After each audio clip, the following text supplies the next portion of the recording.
Hello class, for today's pre-recorded discussion, we're going to discuss about the medical legal aspects of sexual related crimes or cases. This is the last part of your CDI-4C, okay, which is your special crime investigation with legal medicine. So we have to talk first about sexual related crimes. Ano muna yung mga basic definitions ng virginity at saka declaration. Okay, so sa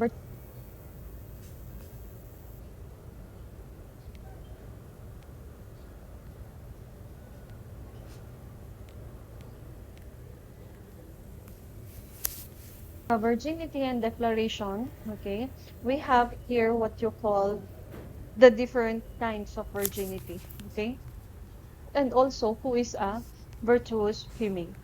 So, ang virginity kasi is that it is defined as a condition of the woman wherein the hymen is intact and there is no rupturing of the hymen through defloration, okay, or through sexual activities. Okay, so kinds of virginity, ang moral virginity, the state of not knowing the nature of sexual life and not having any experienced sexual relations. Pag sa physical virginity naman, this is the condition whereby a woman is conscious in the nature of his sexual life but has not experienced sexual relations. Okay, and there are also different types of virginity na may sinasabi tayong true physical virginity at saka false physical virginity. So sa true physical virginity, hymen is intact with edges, distinct and regular, and the opening small to barely admit the tip of the smallest finger of the examined. Pag sa false virginity naman, ang hymen niya is not ruptured. Okay? So ang hymen kasi na ito, this is a small thin piece of tissue at the opening of the vagina wherein ito ang na-rupture and nagpo-cause ng bleeding if ever a woman is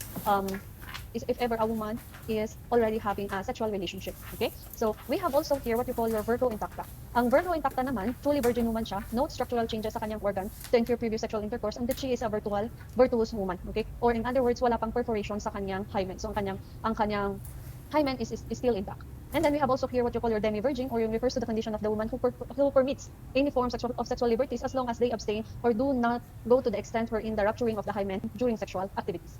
Okay, so what are the different parts of the body na nagkakaroon ng difference pag meron na siyang sexual activities? Okay, so this is particularly important when we are trying to investigate cases wherein may mga woman who is involved, and then there are some assumptions, and through crime reconstruction is pwede nating sabihin na may mga rape or sexual violence na nakomit doon sa victims. So what are the different body parts that you can examine in order to identify if the woman have undergone sexual activities? Okay, so sa breast niya may mga changes, sa vaginal canal, sa labia majora and labia minora, and lastly ay sa kanyang foreshape. Okay, so especially nga ito is kinakandak pag yung mga victims na is patay na. Okay, also pag mga victims na nagki-claim na they are victims of rape, they are also subjected to these types of examinations, and these parts of their organs are being examined by our doctors and physicians. Okay, so duration of laceration, diba? That's why it is really important na pag sa mga sexual violence cases na yan or sexual related cases na yan, it is really important yung time frame ng kanilang reporting. Okay, especially so in these cases wherein if you will see the duration of laceration at saka yung healing period ng mga damages that was caused doon sa organ ng babae is masyado lang mabilis.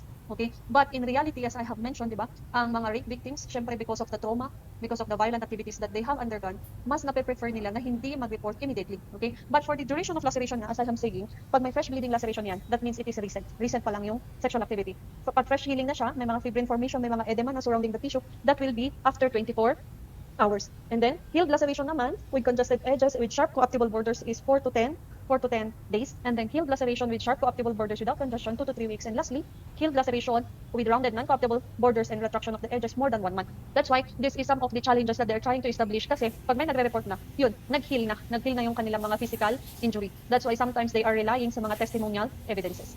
Okay, next we have also here the concept of your declaration. Ang declaration kasi, this is the rupturing of the hymen due to sexual intercourse. Okay, so in other countries, okay, just like here in the picture, ang kanilang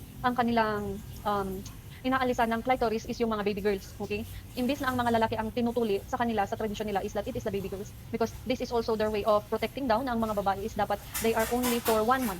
Okay, it will also lower their libido na sinasabi. So what are the parts of the female genitalia that must be examined to determine declaration? Number 1 is the condition of the vulva, the foreshape, and the vaginal canal. Okay, so what are the death-related incidents or death related to sex crimes? Number 1, there is yung death from natural cause. Okay, so death may be due to defensive act of the woman victim. Pag death naman ng female partner during the sexual intercourse might be done in a relatively confined space. In case of oral sex, death of the female partner may be deliberately done by the male to conceal the crime of rape he has committed. May mga infection, may mga hemorrhage, at saka may mga extreme and physical trauma in cases of rape. Okay, ano naman ang death of both partners? Syempre pag may mga involved ng homicide incident. Okay, so in relation to this, meron kasing mga, marami kasi actually, ang mga victims, not only the victims but also the perpetrators have their sexual disorders that sometimes or most often than not affects the affects their decision making and actions which is related to their sexual activities. Okay? So ano bang definition natin ng abnormal sexual behavior? Ang abnormal sexual behavior is that it is a psychological disorder which causes harm to other people or causes an individual to experience persistent or recurrent distress or important areas of functioning. So anything that is not normal in our perspective, okay, is considered now as your abnormal sexual behavior because ang accepted sa ating society and also to the teachings is that ang sexual behavior should be only committed to man and a woman. Okay? Hindi yung masyadong bata yung isang partner or hindi masyadong matanda yung isang partner because it would fall to your pedophilia and your gerontophilia. So those are some examples ng mga abnormal sexual behaviors. But I think this is already discussed to you also during your criminal behaviors. Okay, yung human behavior subject nito. Okay, so ano yung mga outline natin sa sexual disorders? Reading assignment ninyo to children. So we have the homosexuality, meron tayong gay, lesbian, pero marami pang nasa loob ng spectrum na yan as they have defined themselves. Okay, if i-search ninyo yung specific na gender ng mga LGBTQIA, kaya nga may plus sign doon sa last part kasi marami pang iba, hindi lang LGBTQIA.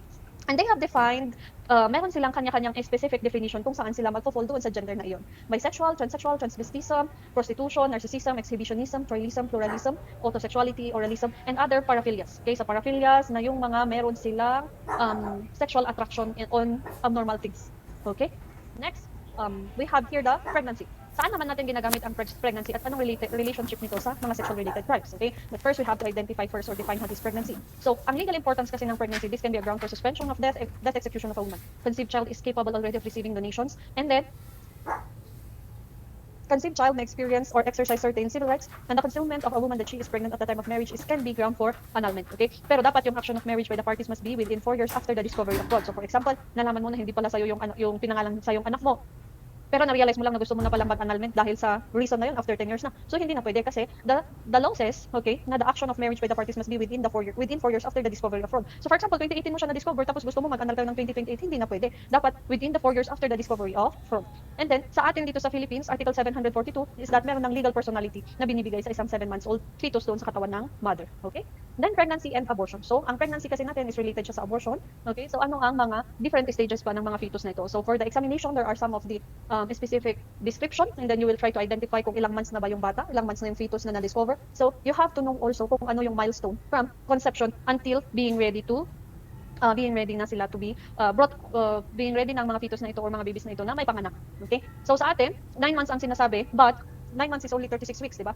Pero usually, nag-e-extend ang pagbubuntis, okay? Hanggang sa may mga umaabot pa ng mga 42 weeks. Kaya yun yung mga sinasabi natin na overdue na sila. Kasi dapat ang safest dyan is from 37 weeks above, pero dapat hindi siya aabot ng 42 weeks. Ito yung mga extent na ngayon na bakit 42 weeks na siyang buntis pero hindi pa rin siya nanganganak. So yun pala, yun na yung mga cases na baka patay na pala yung bata sa loob ng sinapupunan or nakakain na ng mga waste yung bata doon sa loob ng sinapupunan or hindi siya nagkakaroon ng labor. So these are the instances na dapat bantayan kasi sa 37 weeks dapat nakamonitor na yan. Okay, nakamonitor kung may nagli-labor na siya or kung ano yung state ng bata sa loob. Kaya nagkakaroon sila ng mga cesarean sections din. Okay? So ano sa age month? 1 month, 2.5 grams yan, mga 1 centimeter longs, mga limb boots appear. Limb boots ang first na nag-appear sa mga fetus pag meron ng pag nabubuntis yung babae. Sa 2 months, 10 grams, eyes and nose, may skeletal classifications na. Sa 3 months, sex organs, specifically nag-i-start ng tumubo yung sex organs pero mas distinct ito sa mga males, mga baby boys, okay? Kaya sa 4 months, pwede ka nang magpa-ultrasound kung pag sa 4 months nakita agad na may ano na yan, may reproductive organ ng lalaki. That is, the meaning is lalaki nga yung anak mo. Kasi yung iba, pag sa mga baby girls, mas nagiging sure lang sila up to 7 months. Kaya yung ibang mga mothers, mas prefer nila na 7 months sila magpa-ultrasound for the sex or the gender identification. Okay, so sa 4 months then, space between the skull bones or yung fontanelle natin nag-appear. Yan nga yung pag sa newborns, pag may papanganak sila, yan yung very visible na may up and down na parang yung pagtitik ng kanilang puso, which is something that we are trying to always protect kasi pag na-damage yan, pwedeng ikamatay ng baby. Okay? So first hair, that is what you call your lanugo hair. So which is first to appear, which covers the entire fetus, which is a very fine hair. 5 months, half kilo na yan, and then his skin is covered with vernix caseosa. 6 months, 1 kilogram, eyebrows, testicles are descending. 7 months, may mga testicles na, may eyelid starts to open, nails are very visible. 8 months, nagkakaroon na ng less lanugo hair, may mga nails na sa tip of digits. And 9 months, skin with very minimal wrinkles, and then less vernix caseosa or ito yung white part sa buong katawan ng baby. So wax-like siya. Okay? So, next, presumption of a pregnant woman, signs and symptoms. So sa cessation, syempre, anong mga signs and symptoms pag buntis ang babae? Number 1, cessation of menstruation, morning sickness, may nausea. Yung nausea, yan yung naduduwal ka. That is a worst feeling yan. Mas better pang yung magsuka ka kaysa yung nausea, yung may nausea ka kasi sa nausea, yung gusto mo lang siyang magsuka pero wala kang isusuka. So parang it's really irritating and very uncomfortable.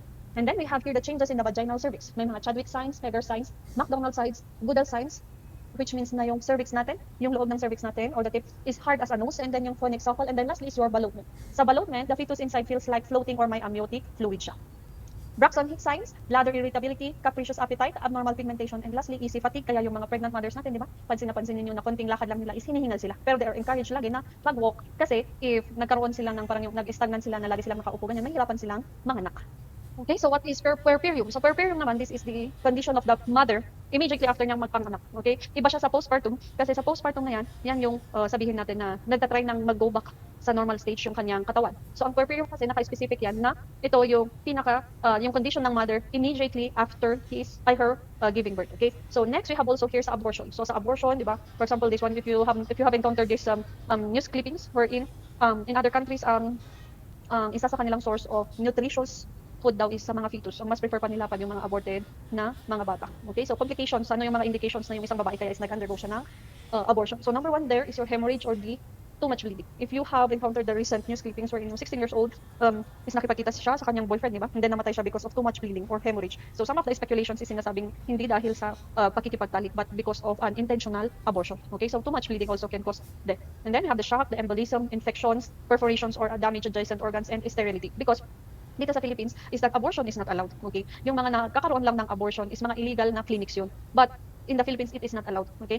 May mga abortion na yung mga cause talaga is unintentional as I have mentioned, or yung mga talagang may complications sa pregnancy, kaya kailangan nilang alisin yung bata. Okay, so what are the medical evidences of abortion? So number one, physical injury in reproductive organs, may physical injury in other parts, presence of products of pregnancy, history or motive of abortions, signs and symptoms of previous pregnancy, and positive pregnancy test. Kasi kahit after mo magpanganak, hindi automatic na yung pregnancy test mo is magne-negative. Okay, it takes time. It takes time before yan mag-negative. So, anong elements ng intentional and unintentional abortion? So, this can be seen under Article 257 of the Revised Penal Code. Okay, so anong punishment ng abortion at saka infanticide? Pag sa abortion, na practice by woman by herself, di ba? Yung mga specific yan, yung may specific actions and then specific punishment. And also, ano ang difference niya sa infanticide? Do not forget sa infanticide that there is a child that has been killed at saka yung batang ito is less than 3 days of age. And then, the mother of the child for the purpose of concealing her dishonor and by the maternal grandparents or either of them. Okay? So, anong legal classifications of crimes in need of legal medicine? So, number one there, yung rape. Siyempre, sa medical legal evidence natin sa rape, di ba? Yung mga physical examination sa victim, yung application natin ng knowledge natin with regards sa mga body fluids, okay? Na nakukuha sa evidence, sa processing na yan, okay? It needs legal medicine applications. Okay. How about the crimes against chastity? Saan din ginagamit ang legal medicine? It can also be applied to your adultery and your concubinage. You should know what are the difference between these two. You just read it. It is not the focus of our examination, but some parts yung knowledge lang ninyo on how legal medicine is being applied to this one will be tested during your final examination. Okay? What else? Yung sa acts of lasciviousness also. And then, yung sa qualified seduction of a virgin. Yung age dito, you have to take note of it also. And then, the elements of simple seduction, the forcible abduction, at saka yung consented abduction. What else are the sexual-related crimes? Doon sa elements ng white slave trade, corruption of minors. So these are all can be found in your revised penal code. And then next, we have here the last topic, which is your filiation. So ang filiation kasi, it defines the relationship of the child to the mother and the father. So in legal medicine concept, saan na naman natin siya ina-apply?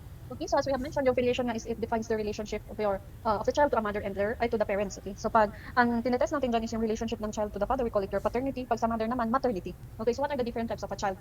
Okay, sa under ito ng topic ng filiation. So Manceres child, ito yung mga anak ng mga prostitute wherein they cannot determine kung sino yung tatay ng kanilang anak. Okay, because of the nature of their work, and then they cannot easily determine because of the multiple sexual activities. Hindi nila ma-determine kung sino yung tatay ng bata. So ang tawag doon sa mga bata ngayon is Manceres child. Sa religious child naman, ito yung mga offspring ng mga pinagbabawal na magkaroon ng anak for sexual relationship because of religious affiliations. And lastly, your incest child, ito yung mga product ng mga parents niya is my blood relationship sila. Okay? Pag sa Philippines, meron tayong tinatawag na legal types of child. Ang natural child, that is a child wherein they are acknowledged, okay, by their both parents or either the mother and the father. So ang natural child, marami silang mga legal rights. Like for example, they have the rights to take the surname of the father na nag-acknowledge sa kanila. Meron silang rights with regards sa hereditary portions ng mga mana kung meron man. Okay? And then, next, we have the legitimate child. Sa legitimate child, marriage muna ang nauna bago sila nagkaroon ng anak. Legitimated child naman, ang term pag nagkaroon muna sila ng anak and then to follow na lang yung civil or church wedding. And lastly, illegitimate child is any child na born siya outside of wedlock. Okay? Or, for example, the parents are married, tapos yung mother or father is nagkaroon pa ng anak sa iba. Okay? While they are married with their legal wife or husband. So, illegitimate child ang tawag doon. Okay? So, sa illegitimate child kasi, naging illegitimate na yung term kasi ina-acknowledge pa rin naman sila ng kanilang parent. Okay? So, illegitimate ang term. Okay? So, that would be the different concepts wherein related siya sa sexual related cases or crimes wherein meron siyang application na ng legal medicine. Thank you for listening.